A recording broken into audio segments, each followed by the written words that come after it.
what I'm really fascinated with is how you grew this thing from a guy selling houses, your house sold guaranteed or I'll buy it, which is brilliant, to that virtual empire of $1.6 billion worth of real estate. So what was your vision there? I mean, most people would have taken that and they're selling these houses and they got all this stuff going on.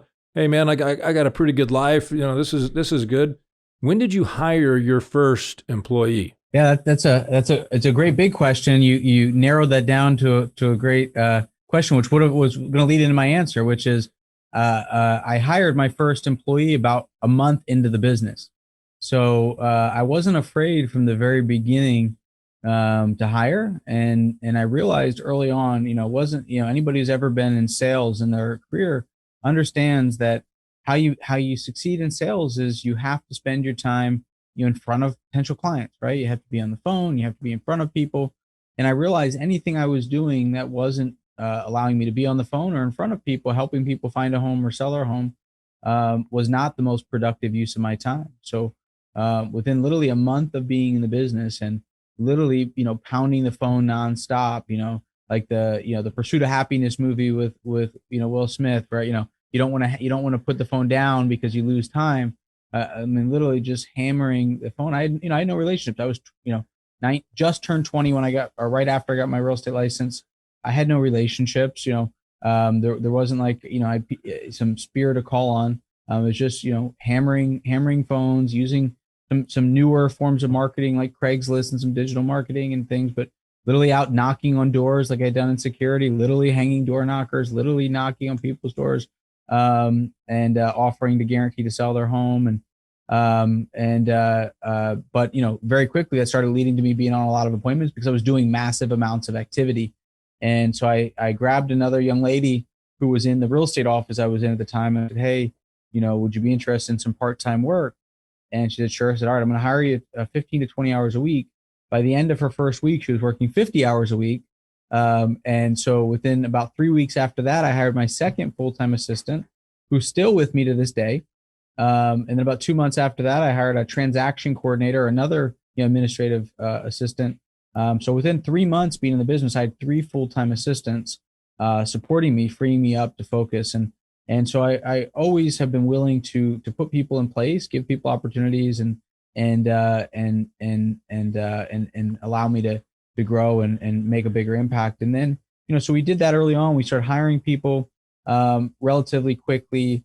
I've always been an avid learner, always curious, always want to gain knowledge. And what's great about the real estate industry or the financial services industry is there are many people who've done what you and I are doing before us, right? These are big, well-established industries. And I always thought of it, look, if somebody else has been able to do this successfully, there's no reason I can't do it.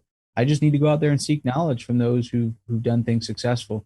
So I started going out, finding people, learning, reading a lot of books, and quickly I realized that it was, as much as I was learning all these great ideas and was growing the organization, I needed to figure out a way to get, as the company was growing, put discipline into the organization. And I think that's a different thought than a lot of entrepreneurs have. A lot of people will become their own boss or go into sales because they want freedom and they don't want structure and they don't want to have discipline in their business. And I learned early on from greats like Jim Collins that great organizations, those of organizations who are featured in books like, Good to Great, are those who are disciplined, disciplined thought, disciplined action, disciplined people.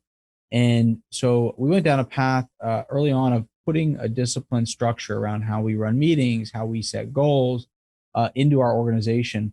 And that molded and grew into what today is we call the elite execution system, which is what I just wrote a book on. You can see that book kind of above my shoulder here. I just wrote a book called Building an Elite Organization. And the subtitle is The Blueprint to Scaling a High Growth, High Profit Business. We're going to put a link so people can get a copy of that book there in the show notes. And I expect an autographed copy to be, mailed to me. I can't wait to read it. I thought you already had one, but I will be getting one out to you today. So, yeah. And what I found is, I'm sure, people who come on a podcast like this, right, are people who want to learn and want to grow and want to gain knowledge. And What's tough, I think, is, those trying to grow a business is you read one book or talk to one expert and they tell you the key to success is leadership, right? Or the key is content marketing, or the key is management, or the key is execution, or the key is running effective meetings, or right. There's all these one secret, this one magic pill to grow your business. And the reality is that you can be great in any one area, but you still won't be able to grow a consistently fast-growing, high-profit business unless you can improve in all the areas of a business at the same time. And the way I think about it is every business has 4 quadrants, which are strategy, people, operations, and acceleration. They need to grow together as a part of one plan, and that's what we built into the lead execution system. And it's allowed us to grow by over 60% a year every year now for 15 years, and continue to consistently expand into new business lines, new geographies, go through multiple market cycles. Here's the kind of disciplined way we go about our growth.